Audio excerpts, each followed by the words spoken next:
Patrick Mouyaya, bonsoir. Kiwanja, Rutshuru sont tombés ce week-end aux mains du M23. Sur le terrain, l'armée semble être en déroute totale. Comment expliquez-vous cet échec? L'armée n'est pas en déroute, comme vous le dites, et il faut savoir qu'en face de nous, nous avons les terroristes du M23 appuyés par l'armée rwandaise. C'est que nous le disons, c'est documenté. Il y a des drones de surveillance qui sont installés, et c'est pour ça que vous avez vu les gouvernements américains, à juste titre d'ailleurs, condamner le Rwanda pour ses soutiens renouvelés au M23.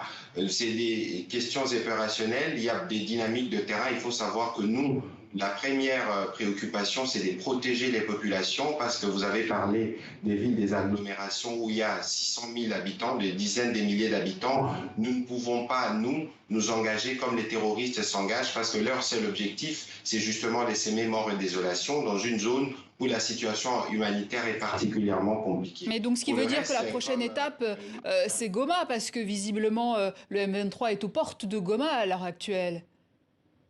Alors nous allons défendre chaque centimètre de notre territoire. Je ne suis pas malheureusement habilité pour parler des questions opérationnelles, mais il faut savoir que cette détermination, elle est forte, elle part du président de la République et traverse toutes nos forces armées et vous allez voir ce qui y arrivera dans le prochain jour. Mais pourtant, Patrick Mouyaya, il y a 2 semaines, un nouveau chef d'état-major général des forces armées avait été nommé, mais cette nouvelle feuille de route ne semble pas marcher non plus, visiblement. Vous avez parlé de 2 semaines. En 2 semaines, vous ne mettez pas en place toute la stratégie militaire parce qu'en 2 semaines, vous devez procéder à des remises et reprises, à des nominations, à des différents points de commandement. Ce qui se passe aujourd'hui, c'est justement la crainte que ces nouveaux commandements militaires puissent régler le problème de manière définitive. Et le Rwanda, comme dans sa stratégie, c'est la violence, il choisit cette voie pour s'aimer beaucoup de désolation. Aujourd'hui, nous nous posons véritablement la question: que veut le Rwanda? Que veut le président Kagame? Alors que nous sommes engagés dans plusieurs processus de paix, alors que cette région a déjà perdu de millions de compatriotes, aujourd'hui, il faut bien qu'ils se remettent en question et qu'ils se disent que la stratégie de la violence, ce n'est pas la stratégie qui va garantir la paix dans la région de Grand Lac. Et justement, est-ce que vous savez ce que veut le président rwandais, ce que veut Kigali?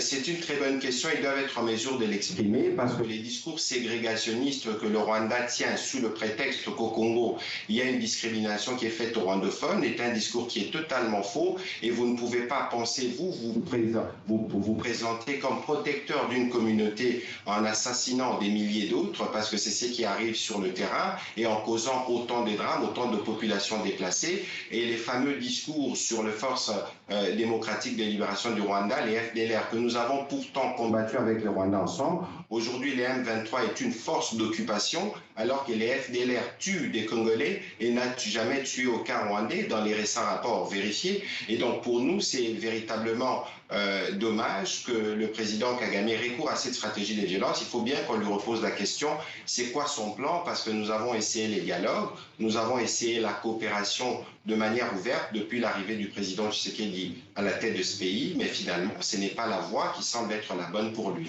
Et aujourd'hui, la communauté internationale devrait agir davantage, non pas seulement pour condamner le Rwanda, mais aussi les sanctionner pour cette attitude inutilement belliqueuse. Mais d'ailleurs, que dit le droit international dans cette affaire? Des recours sont-ils possibles?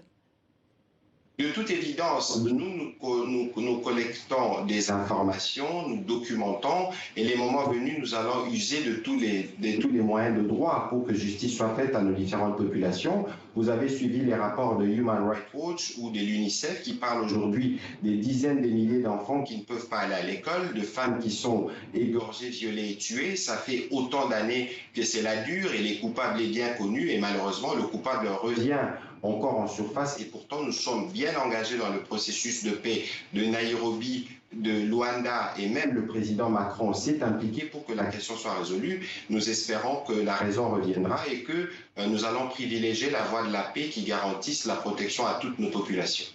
Alors, en attendant Kinshasa ait expulsé l'ambassadeur du Rwanda, est-ce que ça veut dire que les négociations sont rompues avec Kigali ou non? Il y a des négociations en coulisses encore? Nous avons des cadres des négociations qui sont bien connus. Nous avons Luanda, nous avons Kigali. L'ambassadeur a été expulsé. D'ailleurs, il aurait pu être expulsé depuis bien longtemps. C'est parce que le président Tshisekedi, qui est un homme de paix, pensait justement que l'ambassadeur pouvait servir de pont pour permettre aux deux pays de régler un certain nombre de questions. Mais cela n'a pas été le cas. Et la dernière provocation de ce qui se passe sur le terrain a occasionné cette décision qui a été saluée par la majorité des Congolais, telle que vous l'avez vu. Vous parliez des populations tout à l'heure. On a souvent évoqué dans ce journal cet afflux de réfugiés. Comment comptez-vous concrètement aider les populations? Quelles sont les mesures qui ont été mises en place jusqu'à présent et à l'avenir également? Non, les plus urgents pour nous, comme le président de la République l'a mentionné au cours du dernier Conseil supérieur de la défense, c'est la situation humanitaire. Vous voyez les images qui défilent, c'est des images dramatiques. Nous ne savons pas combien il en faut des images de ces types pour que le monde puisse réagir, pour que nous puissions mettre fin à cette forme de génocide. Vous savez, madame, le prix que nous payons aujourd'hui, c'est parce que nous avons accepté en 1996 à la demande de la communauté internationale d'ouvrir nos frontières et d'accueillir des réfugiés rwandais. Aujourd'hui, 26 ans après, il y a plus de 8 millions de morts du côté congolais et les drames continuent et le monde ne semble pas assez préoccupé pour que cela se résolve. Et c'est bien dommage parce que nous avons la MONUSCO qui est ici depuis autant d'années. Nous essayons du mieux que nous pouvons de travailler pour régler ces problèmes. Et tant qu'il y aura cette attitude belliqueuse du côté du Rwanda, le problème ne sera pas résolu parce que visiblement, il n'y a pas des motivations claires. Peut-être qu'il y a des motivations économiques de continuer les processus de pillage, mais qui n'est pas de nature à régler le problème tel que nous le souhaitons de manière pacifique pour que nous puissions parler économie et faire prospérer la région parce que les populations congolaises et rwandaises sont appelées à cohabiter.